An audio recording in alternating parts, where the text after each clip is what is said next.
Assalamualaikum, halo Sahid Lovers. Hari ini kita bakal ketemu salah satu pejuang ASI dan pasien konselor Rumah Sakit Syarif Hidayatullah. Nah, mau tahu siapa dan keseruannya kayak gimana bincang kita dalam program KPR Pejuang ASI? Yuk, masuk ikutin kita. Ayo Bu.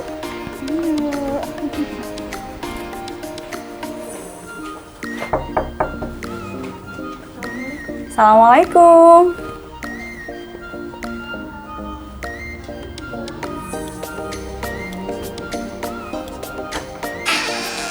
Assalamualaikum Ibu Dia. Halo.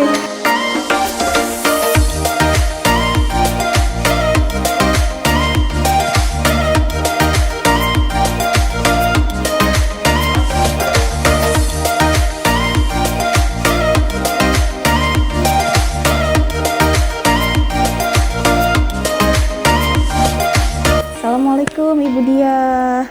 Iya, Ibu perkenalkan Ibu, saya dengan Reni dari tim marketing Rumah Sakit Syarif Hidayatullah. Ini ada Mbak Yuni, mungkin sudah kenal sebelumnya ya Bu ya. Iya, dan ini Dokter Tanti pastinya sudah hafal ya. Iya, jadi izin Ibu, tujuan kami hari ini mungkin memberikan salah satunya adalah surprise gitu. Pasti Ibunya mungkin gak nyangka nih ada kunjungan. Iya ya, Dede Api juga nggak sangka ya. Iya, gitu. Ini kami lakukan dalam rangka yang pertama WBW Ibu, jadi World Breastfeeding Week, yang artinya pekan menyusui sedunia ya Dok ya. Sebenarnya di awal Agustus, tanggal 1 sampai dengan tanggal 7 Agustus, itu adalah hari WBW, tapi kami juga dalam rangka Hari Kemerdekaan. Jadi tanggal 17 Agustus kemarin kan Hari Kemerdekaan Republik Indonesia yang ke-78. Nah, kita dari rumah sakit apa sih yang kita mau lakukan nih ya sebagai bentuk reward gitu buat beberapa pasien kita lah begitu. Nah, jadi kita terpikir, oh bagaimana kalau pejuang ASI gitu. Mengingat kan kalau pejuang kemerdekaan itu mungkin orang sudah lebih familiar, tapi kalau yang namanya pejuang ASI belum semua ketawa. Belum semua familiar ya Bu ya. Jadi dari situ kami berkoordinasi dengan tim konselornya kita nih di rumah sakit, salah satunya adalah Dokter Tanti, mencari Dok, siapa Dok kira-kira pasien-pasien kita yang bisa kita berikan reward gitu dalam bentuk surprise kunjungan. Kita datang dalam program KPR Ketuk Pintu Rumah Pejuang ASI, di mana niat kita adalah memberi support ya. Selain tadi berharap dari pasien ini merasa oh ini ada pemberian atau reward gitu dari rumah sakit atas perjuangan Ibu sebagai pejuang ASI, tapi juga kedepannya kami berharap bisa memberi support untuk para pejuang-pejuang ASI lainnya seperti itu, yang harapannya mereka juga mengenal nih tim konselor laktasinya Rumah Sakit Syarif Hidayatullah yang luar biasa. Begitu Ibu. Mungkin nanti bisa dilanjutkan sama Dokter Tanti ya, bercerita seperti apa sih Dok perjuangannya si Ibu Dia gitu sebagai pejuang ASI. Oke ya, sekilas Bu Diah ini ke poli laktasi ketemu dengan saya waktu Afi masih kecil banget ya, dari umur seminggu. Waktu itu Bu Diah sama suami panik karena Afi berat badannya ngedrop banget ya, belum kembali ke berat badan lahir ya Bu ya. Nah terus kemudian Ibu Diah ngerasa ASI-nya tuh kurang atau Dok ini gimana nih gitu kan dengan kondisi seperti itu. Ya, terus kita manajemen laktasi bahwa kita konseling bahwa Ibu pasti bisa. Terus kan kita coba tata laksana, berat badannya udah turun banyak ya, tapi mau nggak mau kita harus ngejar berat badannya dengan tetap mengedepankan bagaimana Bu Diah ini mau bisa menyusui langsung. Oke. Ya, jadi tetap biasa. Iya, tetap bisa mau netein tuh ya. Nggak selincah sekarang. Jadi Bu Diah ini rajin kontrol ya. Alhamdulillah Bu Diah kerjasamanya baik, jadi mengikuti setiap arahan ya, kontrol tiap minggu, jadi terpantau hingga akhirnya Dede Afi bisa mengejar target berat badannya. Masya Allah. Gitu ya. Jadi luar biasa. Iya, walaupun di awal menggunakan susu formula, tapi akhirnya Bu Diah tetap bisa melanjutkan menyusui langsung. Sufornya juga nggak yang terlalu dominan ya Bu Diah ya. Seperti itu. Terus juga Bu Diah kontrol ke dokter spesialis anaknya untuk meyakinkan bahwa kondisi Afi ini semuanya oke gitu ya, jadi nggak ada yang perlu dikhawatirkan. Kurang lebih seperti itu. Terakhir ketemu Bu Diah juga pas Afi mau MPASI. Oh, Masya ya, Allah.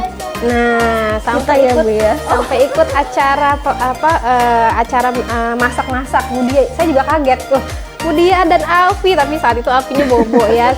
Jadi sampai sebegitunya ingin untuk keberhasilan menyusui ya. Menyusuinya. Gitu sih, makanya diapresiasi sampai sekarang masih netek kan Bun, lancar. Alhamdulillah. Wah, alhamdulillah. Masya Allah, Udah tabarakallah. pinter Alfinya. Tahu. Murah senyum banget kamu, Dek. Oke, masih ingat. Iya, ya jadi Budia menggunakan alat yang kita bilang suplementer. Jadi walaupun menggunakan susu formula, tetapi ASI tetap menyusu langsung ke payudara. Oke, seperti itu. Jadi kalau kebanyakan kasus, khawatirnya justru malah berhenti neteknya. Iya. Ya, berhenti netek, terus akhirnya dominan susu formula dengan mungkin umumnya media botol ya. Akhirnya cita-cita kita ya yang niatnya mau menyusui hingga 2 tahun mungkin akan kandas di awal. Seperti itu sih. Jadi salut deh buat Budia, Afi dan suami. Nah, Masya Allah. Oke. Oh ya, Budia ini juga bekerja. Ibu bekerja ya, Dok? Ibu bekerja di puskesmas ya, Bu ya. Pada saat kontrol kita ada waktu itu cutinya di ACC nggak diperpanjang? Oh enggak ya? Oke, 3 bulan ya. Oke, tapi seingat saya Budia ini sampai bayinya Afi tuh sampai dianterin ke puskesmas loh. Oh, Masya Allah. Untuk menyusunya ya, Dok? Untuk menyusunya gitu, Allah. sama neneknya, ya. Oke, jadi sempet sampai sepasu, tapi sekarang udah enggak ya, sejak makan ya. Iya. Udah terbiasa ya. Seperti itu. Pinter. Dede Afi pinter ya.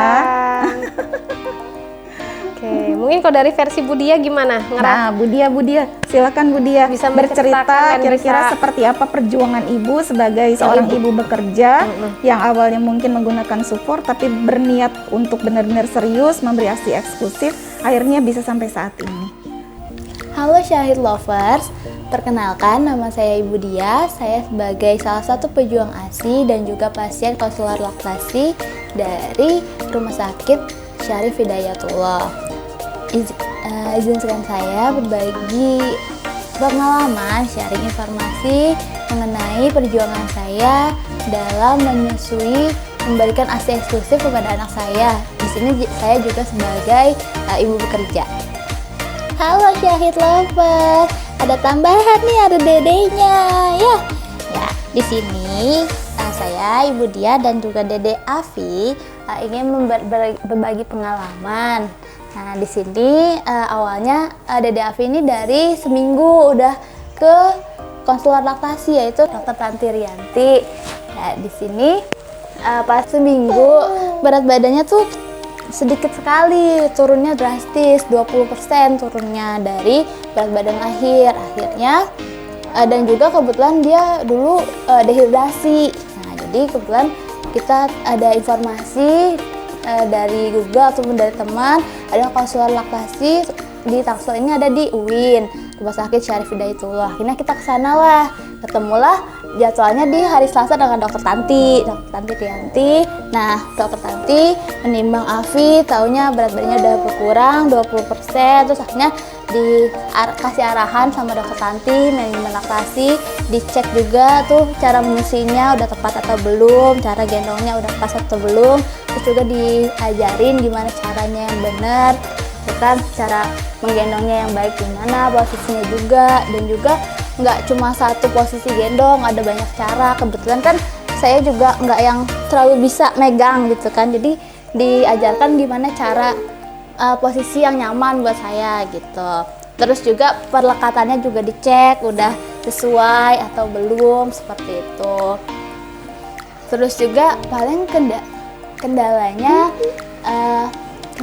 ya itu karena saya ibu bekerja, terus juga sempat dehidrasi, terus juga ASI saya kebetulan masih sedikit. Nah, disitulah makanya itu kendala saya berusaha seperti apa. Nah, di awal memang saya menggunakan support, tapi memang diarahkan tidak banyak, dan juga diberikan suplementasi dari Dr. Tanti menggunakan selang, ada alatnya seperti itu supaya bisa menyusui secara langsung, tapi juga dikasih tambahan sufor untuk supaya si Afi ini nggak terus-terusan dehidrasi seperti itu.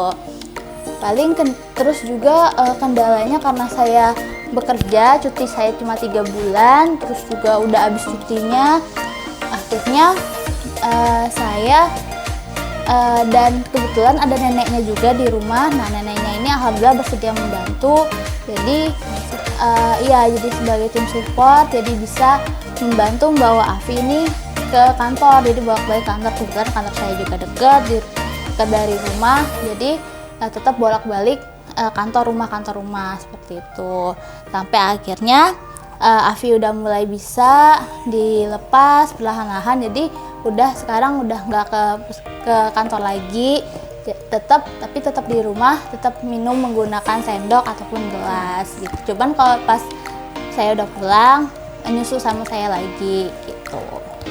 Alhamdulillah seperti itu, berkat dukungan dari Dr. Tanti, tim manajemen laktasi Rumah Sakit Syarif Hidayatullah, dan juga support dari keluarga itu sendiri tuh. Karena tanpa dukungan dari Rumah Sakit Syarif Hidayatullah, dari konselor laktasi, saya tidak bisa menemukan banyak informasi. Karena dari Dokter Tanti diajarin banyak informasi, tidak hanya dari laktasinya, tapi juga dari tumbuh kembang anaknya, dari gizinya Afi itu sendiri. Terus diajarkan cara-cara belajar juga, merangkak, tengkurap, ataupun yang lainnya gitu. Dokter Tanti ini benar-benar ramah lah.